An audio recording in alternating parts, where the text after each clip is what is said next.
दीपक रंजन जी हैं, समाजवादी पार्टी के प्रवक्ता। दीपक रंजन जी का स्वागत है। दीपक रंजन जी,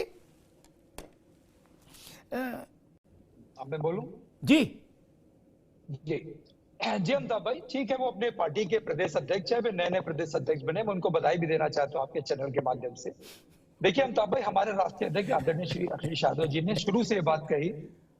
आप हंस रहे हैं, मैंने अगर उनको बधाई दे दी तो इसमें नहीं नहीं, चाहिए तो अच्छा, ये संस्कार रहने चाहिए। और सावन चल रहा है, वो बनारस के आदमी, ठीक है। हाँ नहीं नहीं, इसमें कोई दो राय नहीं। अगर भारतीय जनता पार्टी का भी कोई प्रदेश अध्यक्ष बनता तो मैं उसको ही बधाई देता, उसको बधाई देने में किसी को देखिए। और लोकतंत्र में देखिए, एक दूसरे को बधाई, एक दूसरे से मिलजुल करके अगर आदमी चलता है तो अभी देश आगे बढ़ता है, प्रदेश आगे बढ़ता है।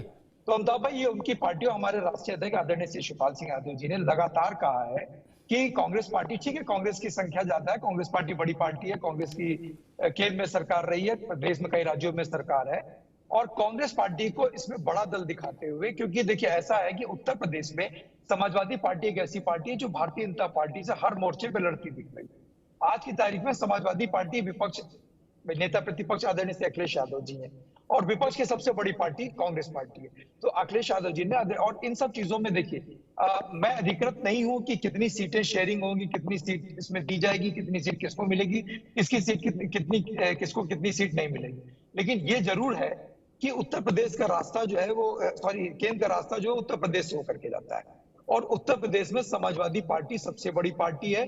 और साथ ही साथ मैं अमिताभ भाई, मैं साफ गोई के साथ ये भी कहना चाहता हूं कि केंद्र में ये जरूर है कि क्षेत्रीय दलों की हिस्सेदारी बहुत जरूरी होती है, क्योंकि अगर क्षेत्र का, प्रदेश का और अगर देश का विकास होना है तो निश्चित रूप से केंद्र में क्षेत्र की हिस्सेदारी और उनकी मजबूती के साथ उनकी हिस्सेदारी होनी चाहिए। क्योंकि क्षेत्र का अगर आपको विकास करना है, अगर आपको स्टेट का विकास करना है, तो निश्चित रूप से केंद्र के पटल पर अगर क्षेत्रीय दल, क्षेत्रीय पार्टियां प्रदेश का अपने विकास के लिए, चाहे बहुत सी चीजें, मैं उस पर नहीं जाना चाहता क्योंकि आज डिबेट किसी दूसरे चीज पे है। तो देखिए 31 तारीख को, और जब इंडिया अलायंस, देखिए एक परिवार जब आगे बढ़ता है, एक छोटा परिवार हो या छोटे दल हो, आगे बढ़ते हैं तो बहुत से, ये तो इंडिया परिवार बहुत बड़ा अलायंस है ये, और जब आदमी आगे बढ़ता है एक अच्छे मोटो के लिए, एक अच्छे उद्देश्य के साथ, तो निश्चित रूप से बहुत से हिंडेंस, बहुत सी रुकावटें, बहुत सी बाधाएं आती हैं।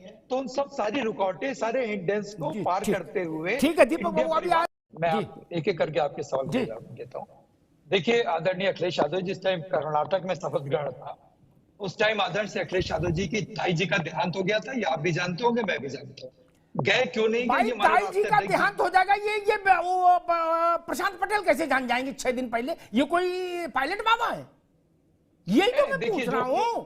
वो मैंने अपनी आंख से देखा, क्योंकि उस टाइम ताई जी, मैं जो कह रहा हूँ भाई, वो तो सुन लो, मुझे पता है। अरे आपने एक एक करके सवाल पूछा, अब एक एक करके मेरा जवाब आने दीजिए। उसके बाद आपने कहा कि शादी से पहले सभी शादियां अच्छी लगती हैं।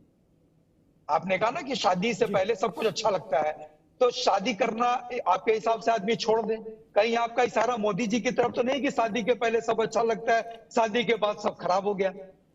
और अभी हमारे प्रशांत पटेल जी कह रहे थे कि भारतीय जनता पार्टी ना डरी है ना घबराई। ये डरी घबराई नहीं है, लेकिन हमारे 36 घटक दल से घबराए हुए हैं, और ये 38 दल अपने लेकर के जो है इन्होंने एनडीए का अलायंस बना रखा है, और उन लोगों को अपने दल में शामिल कर रखा है जिनको प्रधानमंत्री जी 4 दिन पहले भ्रष्टाचार में लिप्त बताते थे और कहते थे कि इनकी जांच होगी और जेल के पीछे जाएंगे। खैर मैं उसमें नहीं जाना चाहता, क्योंकि डर नहीं है, क्या है ये। उसके बाद ओम प्रकाश राजभर जी ने क्या, ओम प्रकाश राजभर जी के आने न आने से आपकी सरकार के ऊपर क्या फर्क पड़ रहा था? तो क्या अटल युग जी वाली भारतीय जनता पार्टी चल रही? भारतीय जनता पार्टी अपनी नीतियों से, अपने सिद्धांतों से भटकी हुई नहीं है।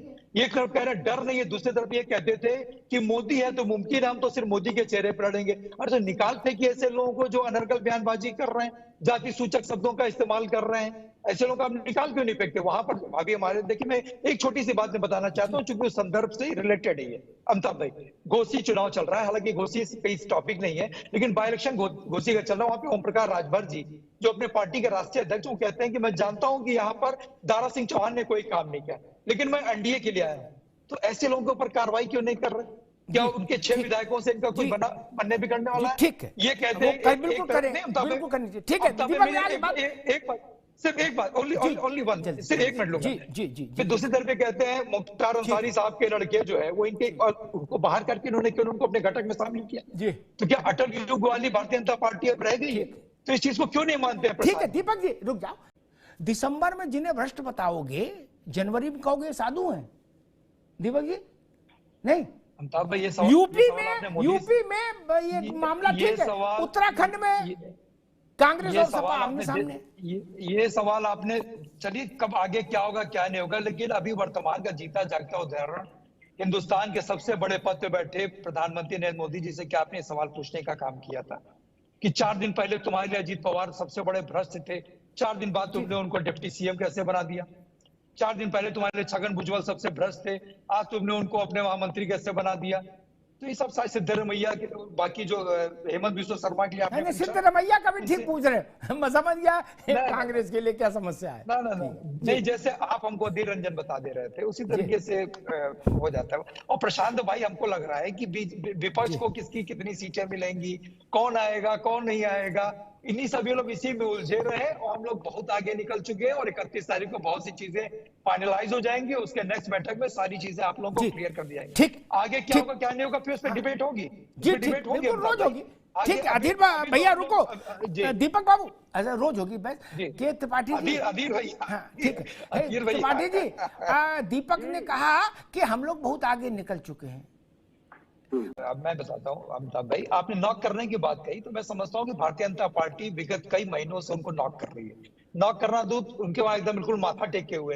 तो क्या आपने प्रशांत पटेल जी से आपने क्वेश्चन जानने की कोशिश की कि 40 में तो वो रहेंगी, बाकी 40 में तो अपने लोगों को कहां लेकर के जाओगे? क्योंकि रात सवाल नॉकिंग है ना, भारतीय जनता पार्टी भी बहुत दिनों से नॉकिंग कर रही है इनके दरवाजे पे, मायावती जी के दरवाजे पे, बहन जी के दरवाजे पे। तो ये सवाल आपको प्रशांत पटेल जी से पूछना चाहिए कि क्या 40 में उनको नहीं, आपने कहा ना कि देखिए ये सही है कि हमने भी बड़ा दिल दिखाते हुए 2019 में मैंने उनको 38 सीटें दी थी समाजवादी पार्टी ने और खुद 37 सीटों पर लड़ी थी।